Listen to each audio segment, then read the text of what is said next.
This is an ASMR audiobook reading of The Wonderful Wizard of Oz by L. Frank Baum. This book is dedicated to my good friend and comrade, my wife, L.F.B. Introduction.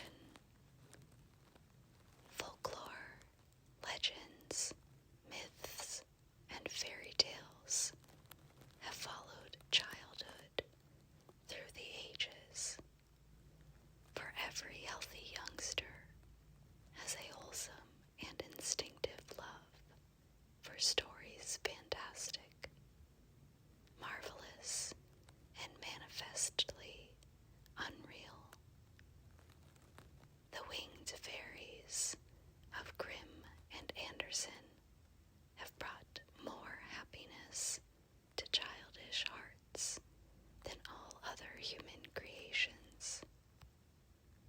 Yet the old-time fairy tale, having served for generations, may now be classed as historical in the children's library.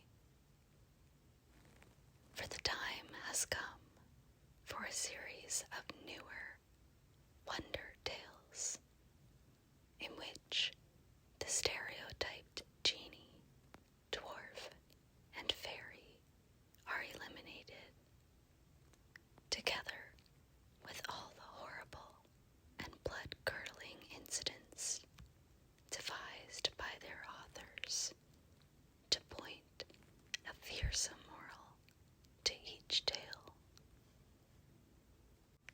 Modern education includes morality. Therefore, the modern child seeks only entertainment in its wonder tales and gladly dispenses with all disagreeable incident.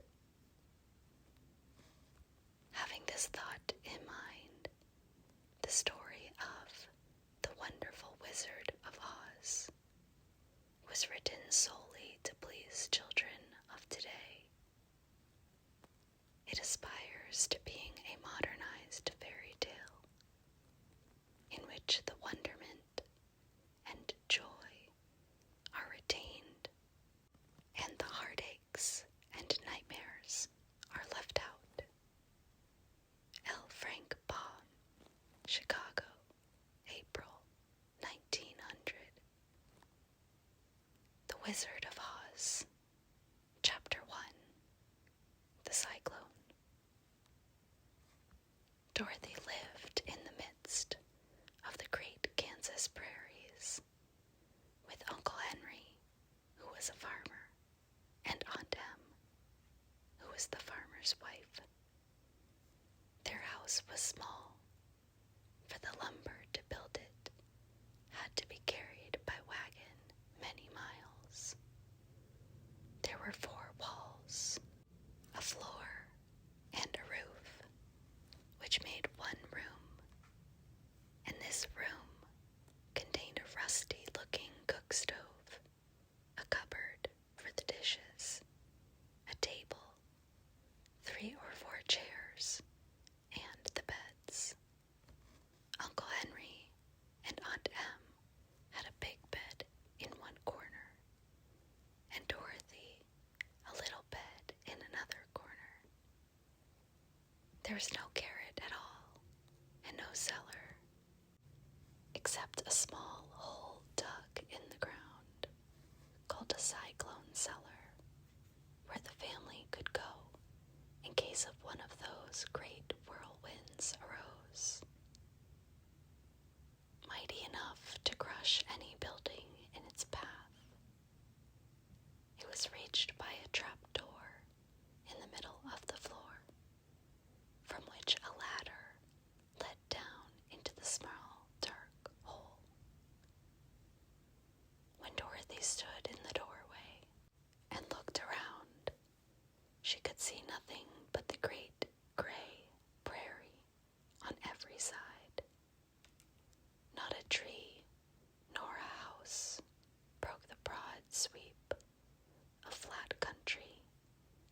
reached to the edge of the sky in all directions.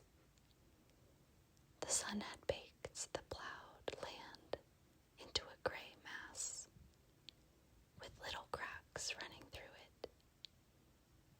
Even the grass was not green, for the sun had burned the tops of the long blades until they were the same gray color to be seen everywhere.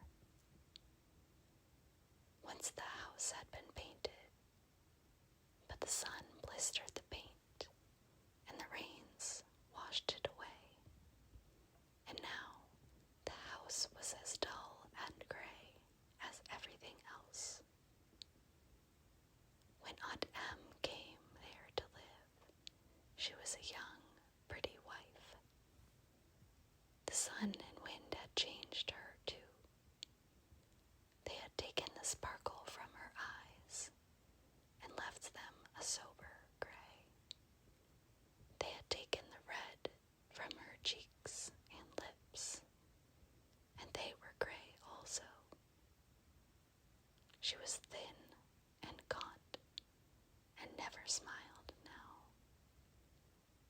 When Dorothy, who was an orphan, first came to her, Aunt Em had been so startled by the child's laughter that she would scream and press her hand upon her heart whenever Dorothy's merry voice reached her ears.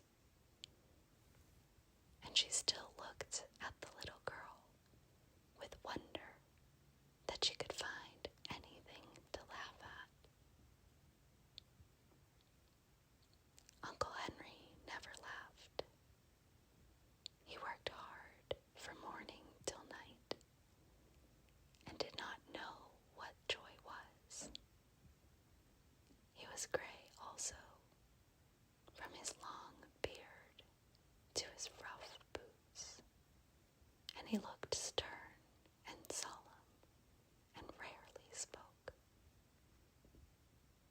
It was Toto that made Dorothy laugh and saved her from growing as gray as her surroundings.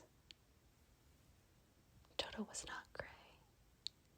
He was a little black dog with long silky hair and small black eyes that twinkled merrily on either side of his funny wee nose.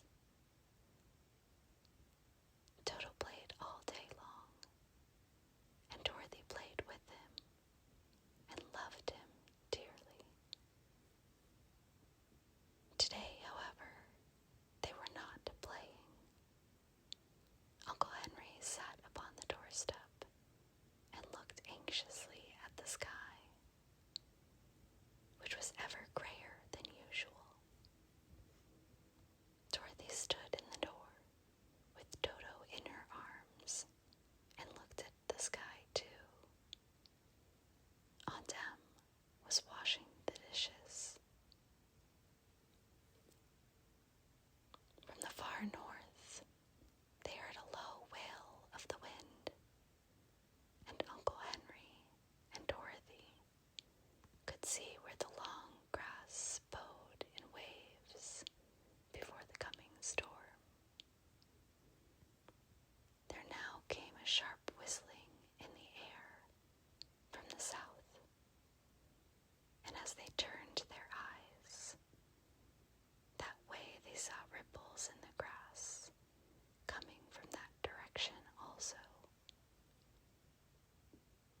Toto at last and started to follow her aunt.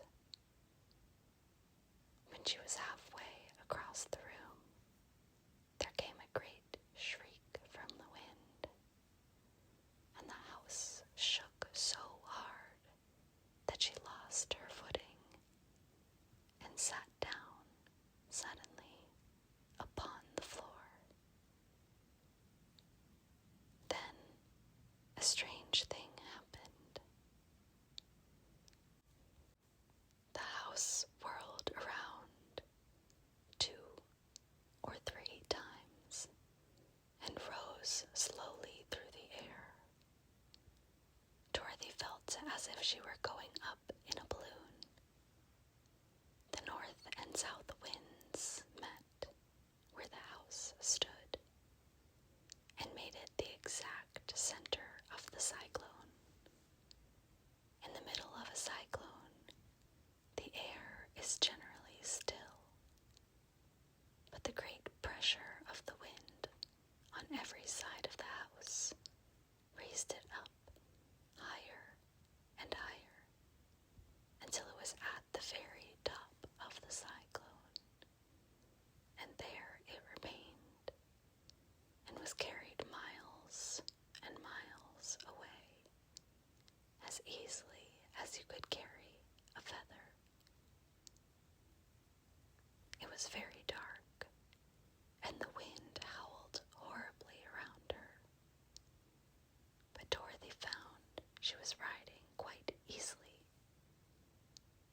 After the first few whirls around, and one other time when the house tipped badly, she felt as if she were being rocked gently, like a baby in a cradle.